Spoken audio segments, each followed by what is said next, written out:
నమస్కారం. హిమాలయాలు ఇవి కేవలం మంచు పర్వతాలు మాత్రమేనా? లేక ప్రపంచానికి తెలియని ఒక మహా రహస్యాన్ని తనలో దాచుకున్నాయా? సరిగ్గా వినండి. మీరు ఇప్పుడు చూస్తున్న గూగుల్ మ్యాప్స్లో ప్రతి అంగుళం కనిపిస్తుంది అనుకుంటే మీరు పొరపాటు పడినట్లే. శాటిలైట్లకు చిక్కని, కెమెరాలకు దొరకని, సమయం ఆగిపోయిన ఒక అద్భుత నగరం అక్కడ ఉంది. దాని పేరే శంబల. వ్యాస మహర్షి తన పురాణాల్లో దీని గురించి రాశారు. పోతులూరి వీరబ్రహ్మేంద్ర స్వామి గారు తన కాలజ్ఞానంలో దీని గురించి హెచ్చరించారు. అసలు అక్కడ ఎవరున్నారు? వేల ఏళ్ల నుండి మునులు అక్కడ ఏం చేస్తున్నారు? ఆ నగరం నుండి కల్కి బయటికి వస్తే ఏం జరుగుతుంది? ఈ మధ్య వచ్చిన సినిమాల్లో కూడా మీరు శంబాల అనే పేరు వినే ఉంటారు. కానీ అసలు పురాణాల్లో దీని పేరు శంబల. కేవలం పేరులోనే కాదు, ఆ నగర రహస్యాల్లో కూడా సినిమా కంటే భయంకర నిజాలు ఉన్నాయి. రండి, ఈరోజు వీడియోలో సైన్స్గా అందని ఆ నిగూఢ రహస్యాన్ని ఛేదించబోతున్నాం. ఒక్క క్షణం కూడా స్కిప్ చేయకండి, ఎందుకంటే ఈ రహస్యం మీ ప్రపంచాన్ని మార్చేయగలదు. Welcome to తారామృతం. ద్వాపర యుగ ముగింపులో వ్యాస మహర్షి ఒక భవిష్యత్తును రాశారు. కలియుగస్య ప్రథమ పాదే అంటూ మొదలయ్యే ఆ శ్లోకాల్లో ఒక రహస్య గ్రామం గురించి ఉంది. అదే శంబల. వ్యాసుడి ప్రకారం ఇది కేవలం మట్టితో కట్టిన గ్రామం కాదు, ఇది ఒక డివైన్ డైమెన్షన్.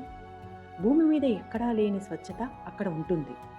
కానీ మిస్టరీ ఏంటంటే శంబల ఎక్కడుందో వ్యాసుడు స్పష్టమైన లొకేషన్ చెప్పలేదు. కేవలం హిమవత్ ప్రదేశ్ అని మాత్రమే అన్నారు.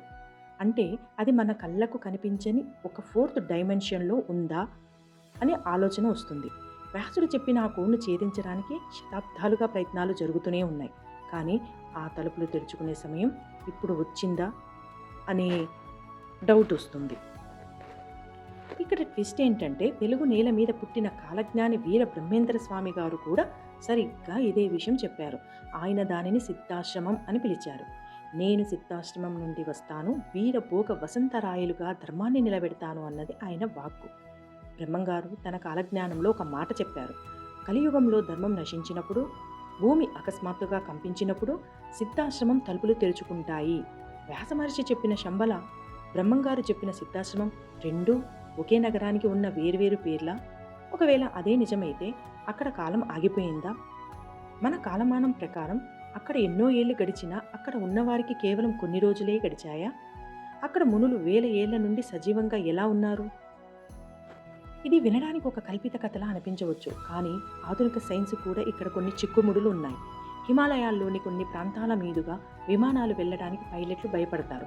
అక్కడ దిక్సూచులు దిశను మార్చుకుంటాయి. రష్యన్ సైంటిస్ట్ నికోలస్ రోరిచ్ తన పరిశోధనలో ఒక మాట చెప్పారు. అక్కడ ఒక అదృశ్య గోడ ఉంది, అది సామాన్య మనుషులను లోపలికి రానివ్వదు. హిట్లర్ సైన్యం నుండి నాసా వరకు అందరూ ఈ శంబల కోసం వెతికారు, కానీ ఎవరికీ దొరకలేదు. బహుశా ఆ నగరం చుట్టూ ఒక మ్యాగ్నెటిక్ షీల్డ్ ఉందా? లేక వ్యాస మహర్షి చెప్పినట్లుగా పుణ్యాత్ములకు మాత్రమే కనిపించే మాయా నగరమా అది? కలియుగం చివరి అంకంలో ఏం జరుగుతుందో బ్రహ్మంగారు మరియు వ్యాసుడు ఇద్దరూ ఒకటే చెప్పారు. శంబల లేదా సిద్ధాశ్రమం నుండి మహాశక్తి బయటికి వస్తుంది. ఆయన వచ్చినప్పుడు ఇప్పుడు మనం చూస్తున్న ఈ గందరగోళం, ఈ అరాచకం అంతా తుడిచిపెట్టుకుపోతుంది. బ్రహ్మంగారి ప్రకారం ముందుగా ఆకాశంలో 3 సూర్యులు కనిపిస్తారు. అప్పుడు శంబల నుండి రాయలవారు బయలుదేరుతారు. అంటే ఇది ఏదో గ్రహాంతర వాసుల టెక్నాలజీనా, లేక మన ఊహకు అందని దైవశక్తియా? ఈ సస్పెన్స్ ఎప్పటికీ వీడదు, ఆ సమయం వచ్చే వరకు. శంబల అది హిమాలయాల్లో ఉందా, లేక మన చైతన్యంలో ఉందా అన్నది ఎవరికి తెలియదు. కానీ ఒక విషయం మాత్రం నిజం, పురాణాలు మరియు కాలజ్ఞానం చెప్పిన గుర్తులు ఇప్పుడు ఒక్కొక్కటిగా నిజమవుతున్నాయి. ప్రపంచం మొత్తం ఒక కొత్త మార్పు కోసం ఎదురు చూస్తుంది. ఆ మార్పుకు కేంద్ర బిందువు శంబల. మీరేమనుకుంటున్నారు? శంబల నగరం నిజంగానే ఉందా? అక్కడ కల్కి మన కోసం ఎదురు చూస్తున్నారా? మీ మనసులో ఏముందో కామెంట్ చేయండి. ఈ వీడియో నచ్చితే లైక్ చేసి మరిన్ని మిస్టరీల కోసం ఇప్పుడే సబ్స్క్రైబ్ చేసుకోండి. గుర్తుంచుకోండి, కొన్ని రహస్యాలు దాగి ఉంటేనే అందం, కానీ అవి బయటపడే రోజున ప్రపంచం షాక్ అవ్వక తప్పదు. ధన్యవాదాలు.